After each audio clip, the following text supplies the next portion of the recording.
밑줄 친 기역 시기에 동아시아 경제 상황으로 옳은 것을 골라보겠습니다. 막부의 슈인장을 소지한 선박은 계절풍을 타고 동남아시아 각지를 오고 갔다. 자, 슈인장이 언급이 되고 있어요. 그쵸? 슈인장은 에도 막부가, 사실은 이걸 에도 막부만 발급한 건 아니에요. 에도 막부 수립 전에도 슈인장은 있었습니다. 도요토미 히데요시 때도 있었거든요. 근데 보통 우리가 이 동아시아사, 고등학교 동아시아사 교과에서 슈인장이라고 하면 에도 막부가 발급한 슈인장을 보통 많이 얘기를 해요. 그래서 이 에도 막부가 발급한 슈인장 같은 경우에는 이 막부가 누구에게 발급을 했냐면 에도 막부가 해외 도항, 해외 진출을 희망하는 상인에게 발급한 해외 진출 허가증입니다. 이런 식으로 이제 해외 무역을 너무나 무분별하게 이루어지지 않도록 통제를 한 거예요. 이 해외 무역을 통해서 다이묘들이 지나치게 세력이 커질 수 있다라는 그런 우려가 가장 큰 이유 중에 하나였습니다. 자, 계속 볼게요. 동남아 각지를 오고 갔다. 시암, 참파 등지의 항구에 도착한 일본인 가운데 일부는 그곳에 남아 거주지를 만들었다. 상인 등으로 구성된 일본인 마을은 휴인장 무역과 함께 번성했다. 그러나 동남아시아에서 귀향하던 선박의 크리스트교 선교사, 이 크리스트교를요, 에도 막부가 정말 싫어합니다. 왜냐면 에도 막부의 통치 질서를 뿌리부터 뒤흔들 수 있는 그런 종교였어요. 왜냐, 이 에도 막부는요, 무사와 농민 간의 신분 구별 정책, 즉 신분 차별 정책이죠. 병농 분리라고 합니다.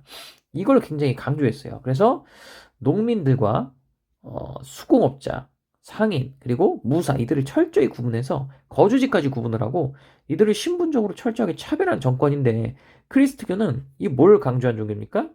이게 평등을 강조한 종교죠. 그래서 신분 차별을 전제로 하는 이 에도막부의 통치 체제에 안 맞는 거예요. 그래서 이 크리스트교 선교사가 몰래 탄 사실이 적발된 이후에 막부는 슈인장 발급 자체를 더 엄격하게 하다가 30여 년간 시행된 슈인장 무역은 결국 금지가 됩니다. 자, 그럼 보세요. 30여 년간 시행한 슈인장 무역. 그러니까 결국은 이 슈인장 무역을 실시한 시기에 동아시아 경제 상황을 묻고 있는데 이게 언제부터 언제까지냐? 에도막부가 실시한 기간만 따지면 1604년부터 1635년까지다 라고 볼 수 있어요. 정말 약 30여 년이 맞죠. 요 기간 동안 시행이 됐고 요 기간에 동아시아의 경제 상황으로 옳은 것을 골라라 라는 문제입니다.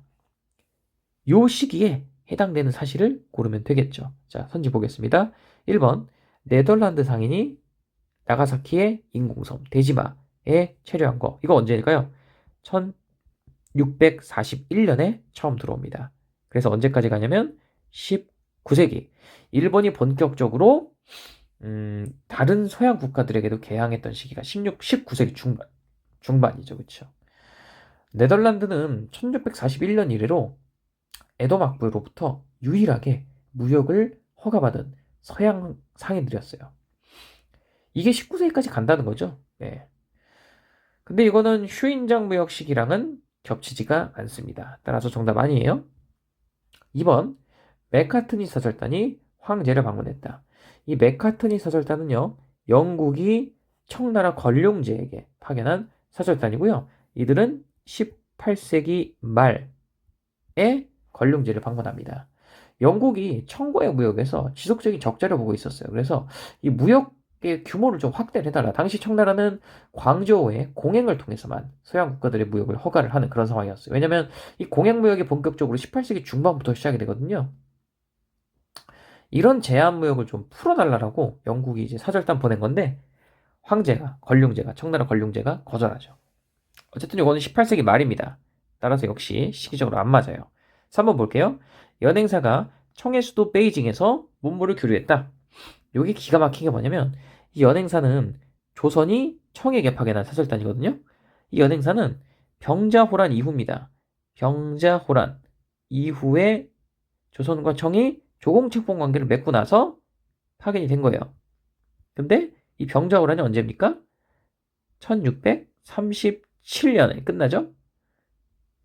36년 병자년에 발발해서 37년에 끝나요.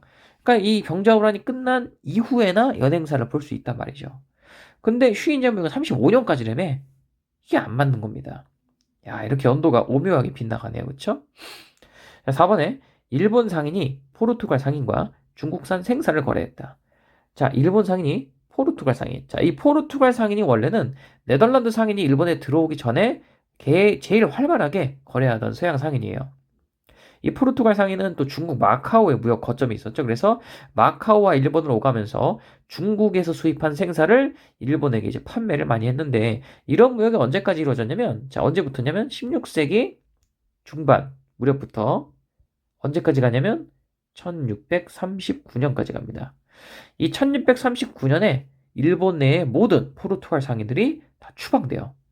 이 대지마에도 원래 포르투갈 상인들이 있었는데 그들이 추방되고 그 다음에 네덜란드 상인들이 들어온 거거든요.